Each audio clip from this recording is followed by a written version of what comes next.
मित्रों, आप सबको महाशिवरात्रि की बहुत बहुत शुभकामनाएं। आप लोग आए यहाँ पर सब, धन्यवाद। मैं अभी कुछ आपसे विशेष प्रभावशाली कांग्रेस की तरफ से प्रश्न पूछने वाला हूँ, हमारी सरकार से, हमारे प्रधानमंत्री से, सत्तारूढ़ पार्टी से, और उसके साथ साथ अंत में एक पहेली भी बुझाने को कहने वाला हूँ आप लोगों को, और देखते हैं आप कितने माहिर हैं पहेली बुझाने में। तो प्रश्न पहले, 5 प्रश्न हैं मित्रों। हमें जवाब दीजिए कि ये जो आतंकवादी हैं उनके पास जो बारूद और शस्त्र हैं वो कहाँ से आते हैं। वो तो विदेश की धरती से आते हैं और सीमाएं संपूर्ण रूप से आपके कब्जे में हैं, सीमा सुरक्षा बल आपके कब्जे में है। हम आपसे दूसरा सवाल करते हैं, वही दोहरा रहे हैं जो आप पूछते थे। आतंकवादियों के पास धन आता है, कहां से आता है? पूरा मनी ट्रांजैक्शन का कारोबार भारत सरकार के कब्जे में है, आरबीआई के अंतर्गत बैंकों के माध्यम से होता है।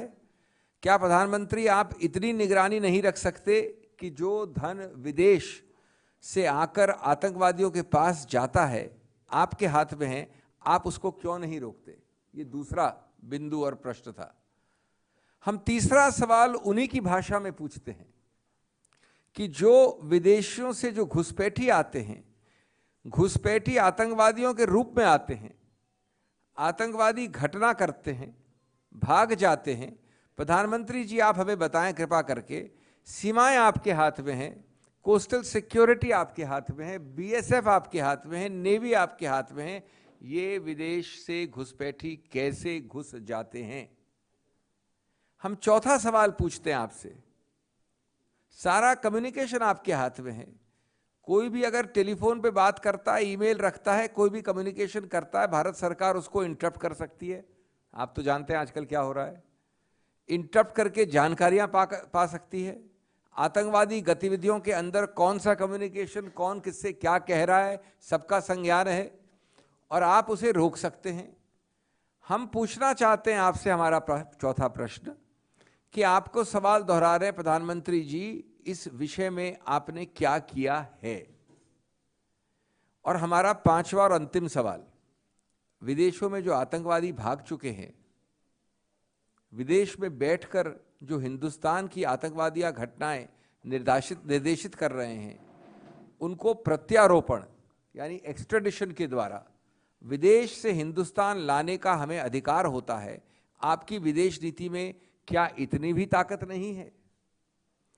मित्रों, ये 5 प्रश्न सीधे कांग्रेस पार्टी लाजमी रूप से हम सब, आप, हम, जनता जनार्दन पूछने का हक रखते हैं, मानव अधिकार रखते हैं, और हम पूछ रहे हैं, आपके जरिए पूछ रहे हैं। आज तक हमें इसका उत्तर मिला है साइलेंस द्वारा, एलोक्वेंट साइलेंस, सन्नाटे वाला चुप्पी के साथ। लेकिन अब इसके साथ साथ इन 5 प्रश्नों की एक पहेली बुझानी है आपको कि ये कांग्रेस का पार्टी पूछ रही है, बिल्कुल सही है। और कौन पूछ रहे हैं? ये जरा देखिए और कौन पूछ रहे हैं। वो तो विदेश की धरती से आता है और सीमाएं संपूर्ण रूप से आपके कब्जे में है, सीमा सुरक्षा बल आपके कब्जे में है। मैंने उनको दूसरा सवाल पूछा, हमने कहा आतंकवादियों के पास धन आता है, हमारे से आता है, पूरा मनी ट्रांजैक्शन का कारोबार भारत सरकार के कब्जे में है, आरबीआई के अंदर में है, बैंकों के माध्यम से होता है। क्या प्रधानमंत्री आप इतनी निगरानी नहीं रख सकते? ये जो धन विदेश से आकर के आतंकवादियों के पास जाता है, आपके हाथ में है, आप उसको क्यों नहीं रोकते हैं? मैंने तीसरा सवाल उनको पूछा कि विदेशों से घुसपैठ के आते हैं, घुसपैठ के आतंकवादियों के रूप में आते हैं, आतंकवादी घटनाएं करते हैं, भाग जाते हैं। प्रधानमंत्री जी आप मुझे बताइए, सीमाएं आपके हाथ में है, कोस्टल सिक्योरिटी आपके हाथ में है, बीएसएफ सेना सब आपके हाथ में है, नेवी आपके हाथ में है, कि विदेश से घुसपैठ के कैसे घुस जाते हैं? मैंने चौथा सवाल पूछा, सारा कम्युनिकेशन भारत सरकार के अंडर में है।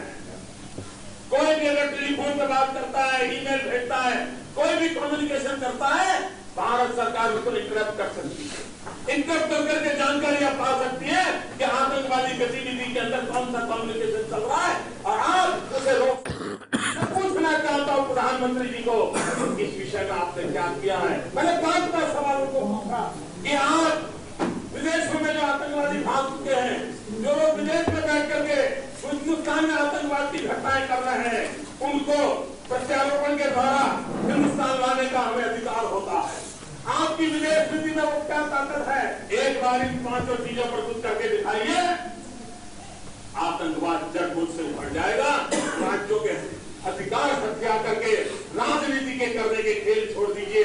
भाइयों बहनों, दिल्ली की सल्तनत के पास अब सुनिए, सवालों के जवाब नहीं है। दिल्ली की सल्तनत छाती चाहिए ये सब हासिल करने के लिए, इसी में है।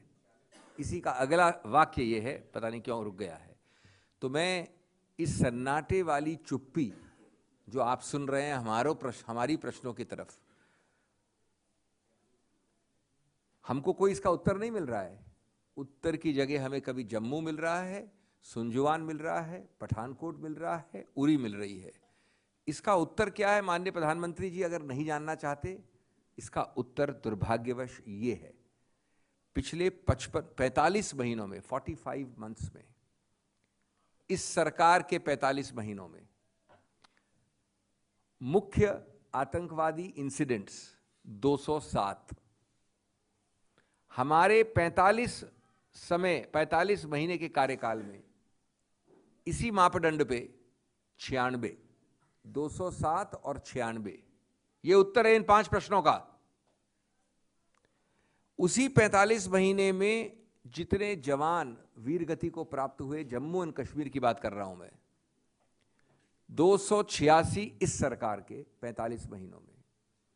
हमारे कार्यकाल के 45 महीनों में 115, एक भी जवान के जीवन की कीमत कम नहीं होती, वो बात नहीं हो रही है। आज बात हो रही है इस 56 इंच छाती की, इन 5 प्रश्नों की। सिविलियन डेथ्स, आम आदमी जनता जनार्दन की मृत्युएं, इनके 45 महीनों में 138, हमारे 45 महीनों में 72। अब सबसे ज्यादा मुख्य महत्वपूर्ण, क्योंकि ये गांवों में, बॉर्डर सीमाओं में सबसे ज्यादा आतंक ये बात फैलाता है, मुख्य सीज फायर उल्लंघन 2055 सिर्फ फरवरी तक, पूरे 45 महीने भी नहीं हुए, 2555, 2555, हमारे 45 महीनों में इसका 5वां हिस्सा 543, 543। और इन सीज फायर उल्लंघनों में 62 लोगों की, जवानों की मृत्यु हुई, लोगों की नहीं, जवानों की, हमारे वक्त 19 की, इत्यादि इत्यादि। मेरे पास आंकड़ों का बौछार है। लेकिन जो प्रश्न हम पूछ रहे हैं उसका उत्तर हमें राष्ट्रवाद के सबक सिखा सिखा के मिलता है, उसका छाती पीट पीट के मिलता है, 56 इंच की बात कर करके मिलता है, जुमलों से मिलता है। लेकिन ठोस क्या मिलता है? तो जुमले कसने में तो हम भी कम नहीं हैं, लेकिन जुमलों से क्या होगा?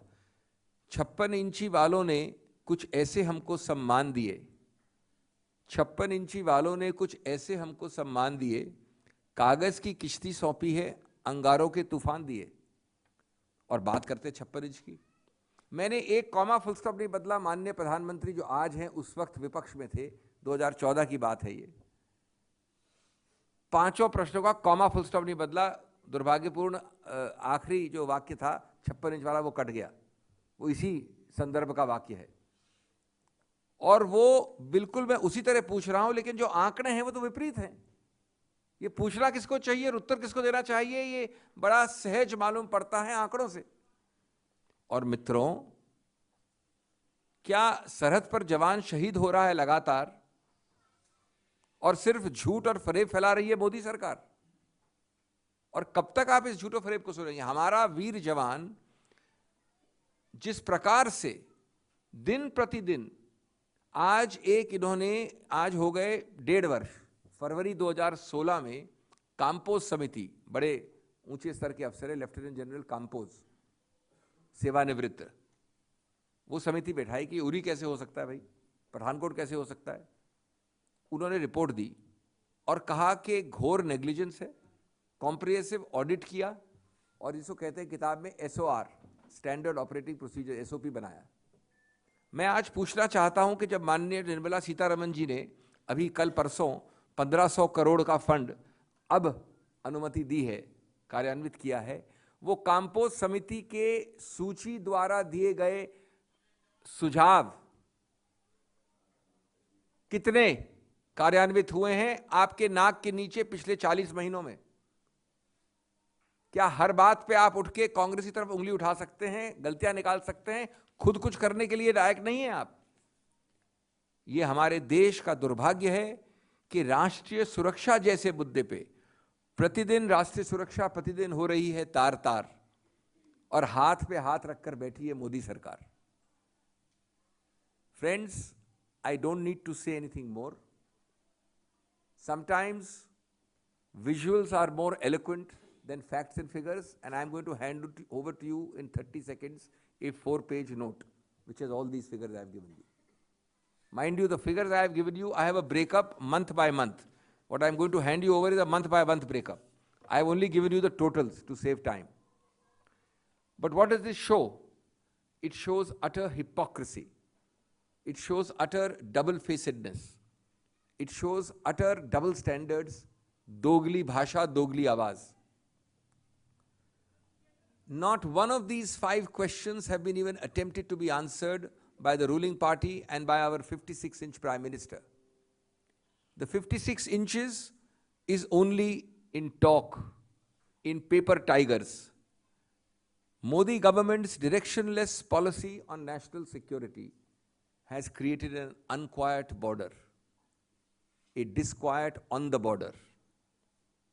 And let me tell you that we all stand resolutely behind our Veer Jawans. We stand resolutely behind our absolutely world-class army, and we denounce Pakistan. But how long can we ignore that a directionless, irresolute, inconsistent, zigzag, arbitrary foreign policy and defense policy is going to endanger these Veer Jawans? Can you get away every time by pointing a finger at the neighbor who is beyond care and beyond cure? Please answer these 5 questions, Mr. Government, Mr. Prime Minister, Mr. Party President. Don't answer them by giving us lessons on nationalism. Please answer them with facts and figures. And the facts and figures show, friends, a deplorable, an astonishing, a sorrowful increase in the case of major terror incidents in the 45 months immediately preceding Mr. Modi's government and the 45 months of his own government. The civilian deaths, the major terror incidents, have increased threefold, 2.5-fold, 96 to 207. The Jawans martyred due to these terror incidents have increased twice, 115 to 286. I'm giving you aggregates. I have got monthly figures. September to December 10, January to December 11, January to December 12, January to December 13, like that. Civilian deaths due to terror incidents in J&K increased from 72 to 138. The most shocking, the most deplorable. Ceasefire violations. This is the Pakistan which was doing 543 ceasefire violations. He now looks you in the eye and makes fun of you and does 2,555 ceasefire violations. That's 5 times increase. This 5 times increase means that the Jawans who died in such ceasefire violations have increased in the 2 45-month periods from 19 to 62. The civilian deaths have increased from 4, I'm talking of civilian deaths due to ceasefire violation now, from 4 to 62. Is this your bravery? Is this your shaurya? Is this your Rashtravad? Or is this only jumla kasi? Thank you. कि अगर किसी ने, मैं AICC podium से बोल रहा हूं और ये आधिकारिक वक्तव्य है, इसलिए मुझे किसी ने क्या टिप्पणी की उससे कोई संबंध नहीं है मेरा।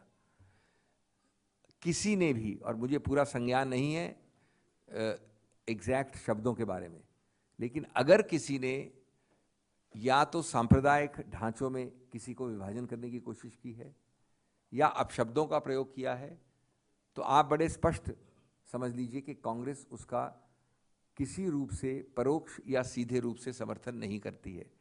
हमारी पार्टी का हो, कई बाहर की पार्टी के हों। जहां तक हमारी सेना का सवाल है तो कोई सवाल ही नहीं उठता ऐसा, कोई सवाल ही नहीं उठता ऐसा। Let us be very clear. I speak from the official podium of the Congress party, and I am not concerned about individual comments from other party members or within our own party. The Congress stand has been for decades clear on such issues.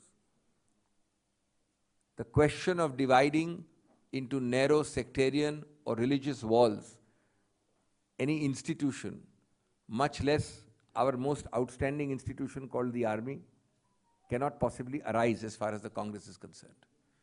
Whether party A or party B says it, it doesn't matter. We have never countenanced it. Equally, we have always believed in the dignity of discourse, in the choice of words, which must not be debasing, and we stand by that. आता हूँ किसने sorry देखिए, मैं भी उस यज्ञ में प्रणाम करने और आहुति देने उनके पास जा रहा हूँ। हाँ।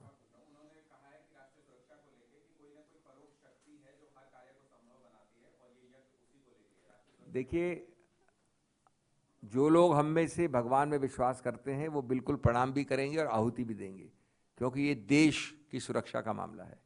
लेकिन यज्ञ और आहुति से अगर ये हल होता तो जो मैंने अभी आपको आंकड़े पढ़े हैं, ये सच्चाई है राष्ट्रीय सुरक्षा की। सच्चाई तो इस राष्ट्रीय सुरक्षा की माननीय उस वक्त के विरोधी पक्ष वाले और आज के प्रधानमंत्री के 5 प्रश्नों में भी निहित है। जो उन्होंने प्रश्न पूछे हैं शायद वो लाजमी हैं। हमें प्रश्नों से मतलब नहीं है, हमें उत्तर चाहिए। ये सब कुछ अधिकार क्षेत्र के बाद माननीय प्रधानमंत्री, आप अपने माननीय गृह मंत्री को यही सुझाव क्यों नहीं देते हैं? एक मिनट, मैं आ रहा हूं। इनको ये बहुत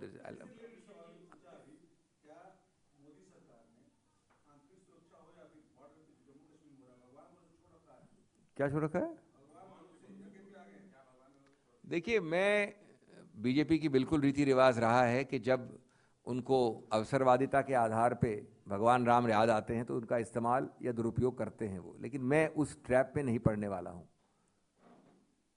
जो चीज़ सम्माननीय है वो सम्माननीय रहेगी, वो अवसरवादी कसौटियों पर निर्भर नहीं करती। लेकिन मूल मुद्दा है कि आप खिलवाड़ नहीं कर सकते राष्ट्रीय सुरक्षा से, आप जुमले नहीं कस सकते, सिर्फ यज्ञ की तरफ अपना ध्यान नहीं दे सकते, सिर्फ भाषण और वक्तव्य नहीं दे सकते, सिर्फ अश्योरेंसेस पे आप सरकार नहीं चला सकते। ठोस तथ्यों पे जवाब दीजिए, जवाबदेही है आपकी, देश जवाब मांग रहा है और आपके जरिए मांग रहा है।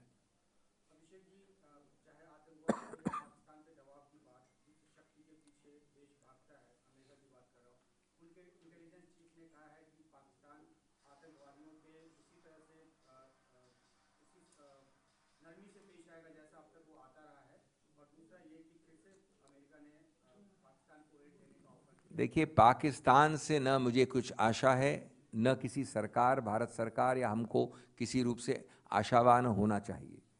पाकिस्तान जैसे देश को पे भरोसा करना या उनसे आकांक्षा करना गलत होगा। मैं बड़ा सीधा ये कहूँगा, पाकिस्तान पे भरोसा नहीं करिए और यूएसए पे आप एक सीमा से ज़्यादा निर्भर नहीं हो सकते। मुद्दा यह है कि आपने राष्ट्रीय सुरक्षा के लिए अपने आप को मजबूत बनाना है। आपको ऐसे घुसपैठियों, ऐसी हरकतों से एक बार समझ आता है, 2 बार समझ आता है। आज हमने 3 दिन में, 1 हफ्ते में जो देखी हैं वारदातें, विश्वास नहीं हो रहा है हमें। और एक आक्रोश है कि हमारे जवानों, वीर जवानों को इस प्रकार से एक फॉडर की तरह इस्तेमाल किया जा रहा है। दूसरे देश का आदमी आके फॉडर बना देता है उनका। तो इसलिए ये बात सही है कि आपके डिप्लोमेटिक सूत्रों द्वारा आपको जितनी आपने दिखाया है अपने विदेश नीति में निकटता यूएसए की, उसका पूरा प्रभाव नहीं हो रहा है शायद। आप उसकी तरफ रुझान रखिए, प्रयत्न कीजिए, लेकिन अंततोगत्वा ये हल नहीं है। अंततोगत्वा हल इस देश में राष्ट्रीय सुरक्षा पे अपने मजबूत पैरों पे खड़ा होना, काम्पोज समिति को कार्यान्वित करना, वो सब चीज़ें करना जिससे कि ये प्रिवेंटिव हो। हम सिर्फ आज क्यूरेटिव फॉर्मेट पे चल रहे हैं, कुछ हो गया तो जाके हम मारेंगे। आपने प्रिवेंशन की तरफ क्या किया है? हाँ, इधर से कोई नहीं, इधर से भी तो देख ले, कोई शांति है सब यहाँ पर। चलिए, हाँ हाँ, आ रहा हूँ, पूछ तो देख तो लें उस तरफ, आमुख तो होना चाहिए। हाँ,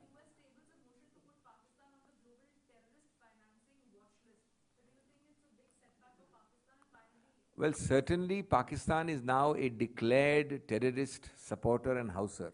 Certainly its international image has gone nosedived, and certainly it is living like an ostrich in the sand if it thinks that it has any credibility. The US has done this many times before. It's not the first time. The US has named their terrorists. And I support it, I'm happy, and I think much more needs to be done.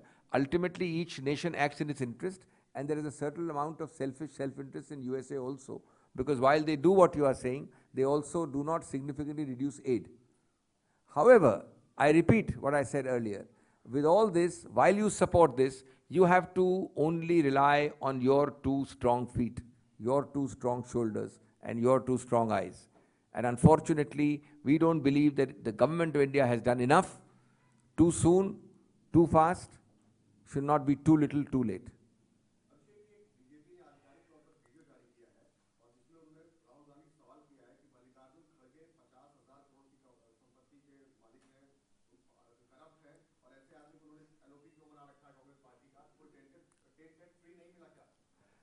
मैं, देखिए, ऐसे वाहियात आरोपों का जवाब देना मैं आवश्यक नहीं समझता। ऐसे वाहियात आरोप, मैं तो समझता हूं कि बीजेपी बहुत ही गैरजिम्मेवार पार्टी है कि पिछले 4.5 साल तक उनको ये याद नहीं आया। अभी कर्नाटक का चुनाव आ रहा है, इससे याद आया क्या? कर्नाटक का चुनाव है, इसका मतलब है आप हर प्रकार का आरोप हर आदमी के अगेंस्ट लगा देंगे, हर प्रकार का आंकड़ा फेंक देंगे। मैं समझता हूं कि माननीय खड़गे जी को अपनी सभी कानूनी सशक्तियाँ अवेलेबल हैं जो चाहें इस प्रकार के गैरजिम्मेवार आरोपण के लिए, कोई इसको जवाब देने की आवश्यकता नहीं है। लेकिन एक तरफ तो आपने ऐसे वीडियो की बात की, यहाँ मैं स्वयं माननीय प्रधानमंत्री का वीडियो दिखा रहा हूँ आपको, जहाँ उन्होंने तथ्यों के आधार पर प्रश्न पूछे हैं जिसका वो 5 साल से उल्लंघन कर रहे हैं, 4 साल से, और जिन प्रश्नों का कोई उत्तर नहीं दे रहे हैं। अब आप निर्णित कर लीजिए और कर्नाटक की जनादेश, कर्नाटक की आवाम निर्दिष्ट करेगी कि कौन सा वीडियो ज़्यादा कारगर है, कौन सा ज़्यादा महत्व रखता है।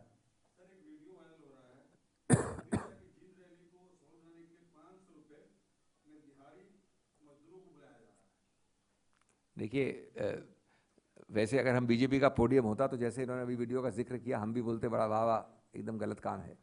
अगर ये सच है तो ये तो सीधा भ्रष्टाचार है। वो 50,000 करोड़ वाला गैर जिम्मेवाराना नहीं, ये सामने पारदर्शी भ्रष्टाचार है। लेकिन मैं टिप्पणी अभी नहीं करूंगा क्योंकि हम जिम्मेवार पॉलिटिकल पार्टी से आते हैं, जब तक इसकी जांच नहीं कर लें। निश्चित रूप से अगर ये सच है, पहले इसमें प्रदूषण का आरोप हुआ था, आपको याद है 2 दिन पहले। अब ये आरोप जो आप कह रहे हैं उससे ज़्यादा जघन्य है, उससे ज़्यादा गंभीर है। लेकिन अगर ये सत्य है तो आपको मालूम पड़ गया है कि किस प्रकार से साम दाम दंड भेद द्वारा चुनावी एक मोड में ये पार्टी, ये सत्तारूढ़ पार्टी और उनके अध्यक्ष महोदय कुछ भी करने को तैयार है। आप ही लोग मोनोपोलाइज कर रहे हो सब प्रश्न, बाकी मेरे को आपत्ति नहीं है, लेकिन कोई प्रोटेस्ट नहीं कर रहा है।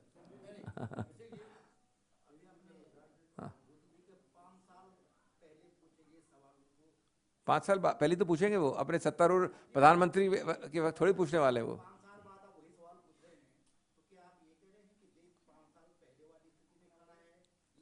अरे मैं अभी तो हमारी हालत ये हो गई है कि मैं आशा करता हूँ कि कम से कम वो 5 साल पहले वाली स्थिति तो होती।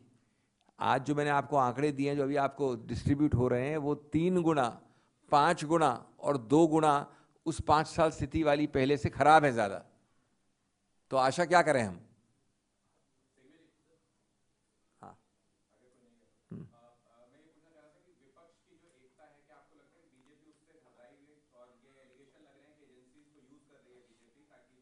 मैं नहीं समझता कि इस निकम्मी सरकार को कोई एक्सक्यूज चाहिए दुरुपयोग करने एजेंसीज के लिए। आप आज 45 महीने से देख रहे हैं, क्या ये दुरुपयोग अभी शुरू हुआ है? ये दुरुपयोग दुर्भाग्यपूर्ण है इस देश के लिए। ये दुरुपयोग जून 2014 से शुरू हो गया था। पहली बात, उनको कोई बहाना या एक्सक्यूज नहीं चाहिए। दूसरी बात, बीजेपी को घबराने के बहुत कारण है, बौखलाने के उससे भी ज़्यादा कारण है। गुजरात नहीं है, राजस्थान नहीं है, कई सारे कारण और भी हैं।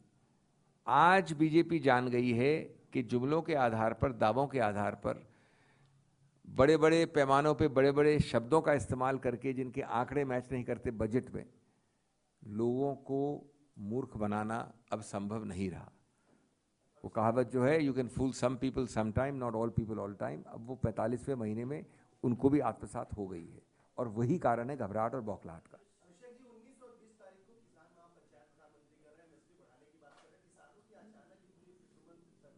आपने अपने प्रश्न का उत्तर अपने आप दे दिया है। आप ये पूछिए, नहीं ये बहुत महत्वपूर्ण प्रश्न है। आप ये बताइए कि जो आदमी 45वें महीने में बजट प्रेजेंट करेगा और एक खरीफ क्रॉप बचा है उसके बारे में बात करेगा, तो वो ज़्यादा उनकी सिंसेरिटी दिखाता है या ज़्यादा उनका बिट्रेयल दिखाता है? ये प्रश्न अपने आप समझते हैं कि किसान यहाँ का मूर्ख है क्या? आप समझते हैं कि भारतीय किसान घास खाता है क्या? एक मिनट,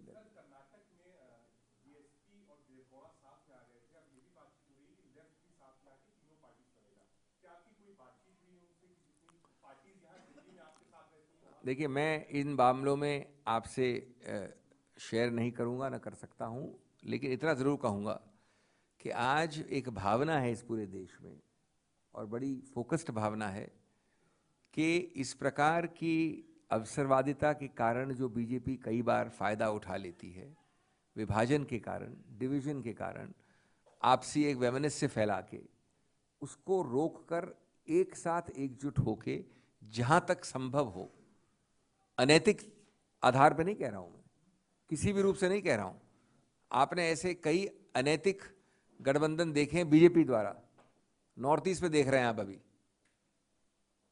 लेकिन नैतिकता और कुछ सिद्धांतों के आधार पर एक बहुत बड़ा कन्वर्जेंस हो रही है पूरे देश में।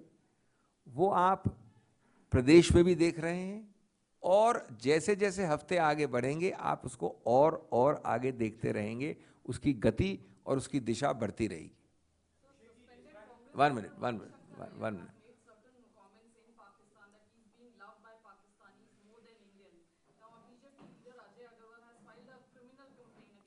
I have nothing to see. I have nothing to say about what a BJP person has filed by a legal proceeding. That he will decide and the court will decide. I certainly would like to ask you that when you are yourself calling him a suspended member, why are you attaching significance to his remarks, quay the Congress party? The very definition of a suspended member is that today he stands suspended, so the remarks are entirely his own. They don't even attach to my party. Secondly, in any case, do you think the Congress will ever support such remarks? So I don't think you need to even ask yourself that question, because your inbuilt into your question is the answer.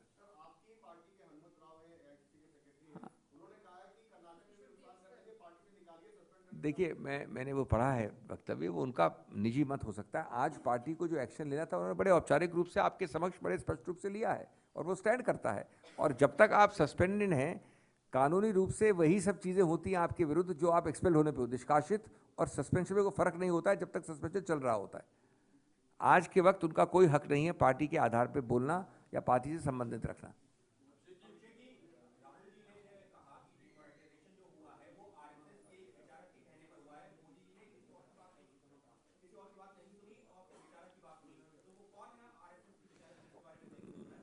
देखिए सब जानते हैं कि इस party का remote control कहाँ है, कैसे चलता है, कौन चलाता है। ये आज की बात नहीं है, आज ये 100 साल से सही है, लेकिन आज आप इन 5 सालों में इसका बड़ा ठोस स्वरूप हर संस्था में देखते हैं। आज आप देखते हैं कि सरकारी अफसरों को आरएसएस शाखाओं में खड़ा करके एक प्रण लेने का कहा जाता है, तो इसमें तो कोई संदेह नहीं है। अब किसने कहा है उसको नाम जानना आवश्यक नहीं है। जानना आवश्यक ये है कि एक संस्था जो अपने आप को, मजाकिया बात है ये तो खैर, राजनीतिक कहती है कि मैं नहीं हूं, सांस्कृतिक कहती है, और वो इतना बड़ा हस्तक्षेप करती है रिमोट कंट्रोल द्वारा, नहीं सीधे रूप से सरकार में, बिना कोई अस्तित्व के। ये असंवैधानिक नहीं है क्या? ये प्रश्न है मूल, नाम मूल प्रश्न नहीं है। मूल प्रश्न है इस देश के संविधान के अंतर्गत इतना बड़ा हस्तक्षेप, सही पूर्णतया रियल रिमोट कंट्रोल तो ये है। उसकी कोई महत्व नहीं है। नरेंद्र मोदी ने कुछ दिनों पहले कहा था कि